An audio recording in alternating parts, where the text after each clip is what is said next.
ABC 10 News at 4 starts now. San Diego's battle to control the coronavirus is far from over. What is holding us steady for now? Vista schools changing course a week after reopening. Reaction from parents as COVID cases rise. Hurricane Zeta crashes ashore, millions in the path of the fifth named storm to hit Louisiana. Plus, what police found in the home of a funeral service worker accused of hauling off valuables in a body bag. County leaders say our high testing rate is keeping us in the red tier, but cases could still go up. Thank you for joining us. I'm Kimberly Hunt. And the county wrapped up its weekly update in the last hour. The latest number from the state on coronavirus puts our adjusted case rate at 6.5 per 100,000 people. It's an improvement over the previous week. The county says we're holding steady, but the goal is to show decline. As we've also stated, this is a marathon, it is not a sprint. And by practicing these behaviors for a few weeks and then stopping it, it sends us into the yo-yo situation as well. So this is will have to become a way of life. The County Board of Supervisors decided to extend a delay in collecting fees that many restaurants face, such as liquor and health permits, until March 31st of 2021. Restaurant groups across San Diego and California called these fees unfair at a time many of them are barely able to stay open. And the county is also discouraging people from participating in traditional Halloween events this weekend. Looking at the numbers, there were 330 new cases over the past day, bringing the county's total of 55,540. The county reported 4 more deaths, bringing the total number of San Diegans who have died with the virus to 881. Right now, public school teachers are protesting for a safer workplace in Carlsbad. This is a live picture of Sage Creek High School, where teachers are spread out across the parking lot. Teachers are demanding the school district provides PPE for all staff, new computers with Wi-Fi, and a substitute teacher plan. They also want a plan for contact tracing and testing. Right now, Carlsbad elementary schools are operating under a hybrid model. Middle and high school students are set to return next month. Meantime, Vista High School may transition back to distance learning as early as tomorrow. The school board is implementing new rules after a rise in COVID cases. ABC 10 News reporter Marie Cornell has reaction from parents. Under the Vista Unified School Board's new rules, Mission Vista High School will have to change back to distance learning because of the COVID-19 cases on campus. It was just last week when the school district welcomed back students to school. Now they're working on plans to shut one campus down, Mission Vista High School, after a rise of coronavirus cases. Tuesday night, the school board approved a new plan outlining the framework in dealing with COVID-19 cases. If one school has 2 positive cases in a certain time period, the whole school would shift to virtual learning for 14 days. Or if 3 secondary schools see 1 case each within a certain period, all 3 would go virtual for 2 weeks. Timothy Hernandez has a daughter that attends Mission Vista.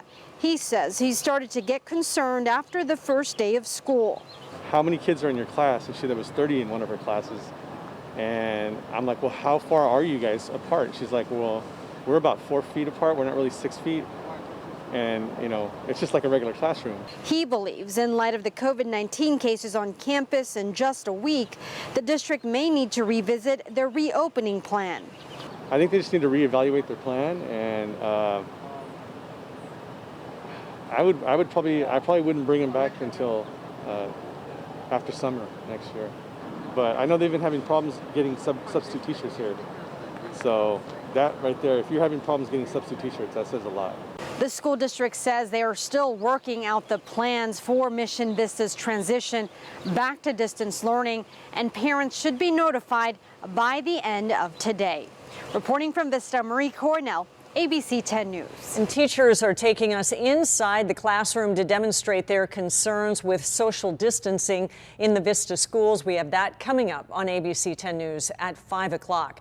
And developing right now out of Washington, former Homeland Security official Miles Taylor says he wrote the famous New York Times op-ed criticizing President Trump in 2018. Today, Taylor revealed himself as the anonymous Trump official to CNN. The viral op-ed claimed there was resistance within the Trump administration. When it happened 2 years ago, the president called the piece treason and demanded the writer come forward. Taylor left the Trump administration a year later in 2019. He joined CNN this year and co-founded a Republican group opposed to Trump. If you're feeling some anxiety about the election, you're not alone. About 7 in 10 voters are, according to an AP NORC poll, more so for Biden supporters than those supporting President Trump. People are concerned about everything from safety at polls to possible protests over results or no results. Both law enforcement and election officials are preparing for any possible unrest. Many voters have already cast their ballots, but that doesn't mean we'll know the election results right away. An election expert tells us that all of the ingredients are there for this election to be highly contested. There are a lot of different reasons why the election may not be decided by the morning of November 4th. And a lot of lawsuits may start to fly once that happens. Claire Finkelstein is a law professor at UPenn. With a record number of ballots coming in by mail, she says the counting period will be lengthy. If a candidate declares victory on election night, but then more results come in, there could be calls for recounts, especially in states where the results are close. And that could mean litigation over the counting procedures. Each state's elector will cast their vote on December 14th, and then Congress meets on January 6th to count those votes and name the winner. If no candidate has a majority of the electoral votes, or if the counting period goes on and the election is still undecided, it is possible that the House of Representatives must decide. Finkelstein says that would be extraordinary and complicated. It would likely be very contested as well, but one way or another, by January 20th, there needs to be a new president being sworn in. Finkelstein says this election is also entangled with the new Supreme Court justice, like for Pennsylvania, which could now see a new decision on allowing mail-in ballots received up to 3 days after the election day. The Supreme Court could also be involved in recounts, as happened in Florida in 2000. Today, the Sheriff's Department is looking for more possible victims of a man accused of using a body bag and gurney to steal from a man's home after he died. ABC 10 News reporter Mimi Alcala explains what officers discovered in the suspected thieves' house. In this Ring video released by the Sheriff's Department, you see a man with gloves on rolling a gurney and a body bag out of a Spring Valley home on August 31st. Detectives say that body bag was full of stolen items that belonged to a man who was found dead earlier that day. Now in the video, the man then loads everything into a white van. Detectives say that man is Sammy Willie Gates, the owner of Mortuary Transportation Services, a contracted independent mortuary service. According to the Sheriff's Department, he showed up 11 hours after deputies first responded to a welfare check at the home around noon. A 60-year-old man was found dead inside of natural causes, and that man's body was then transported by a different mortuary company. Deputies have not said how Gates would have known the home would be empty. A couple of days later, the Sheriff's Department was alerted by the victim's family, who reported missing items, including a gun, and then discovered the surveillance video. After serving a search warrant on September 9th, detectives found the victim's safe and gun inside of Gates' home, as well as 16 other firearms, many believed to be war relics dating back to the early 1900s. Then detectives found even more: jewelry, watches, war medals, and several $1,000s in collectible coins. Gates was arrested on September 9th. He was charged with burglary in the first degree and receiving stolen property. He does have prior felonies and is due back in court for a preliminary hearing in January. Mimi Alcala, ABC 10 News. After Gates' arrest, detectives say they identified 5 additional victims, and they're looking for more. Anyone with helpful information regarding this investigation is urged to contact the Sheriff's Department or Crime Stoppers.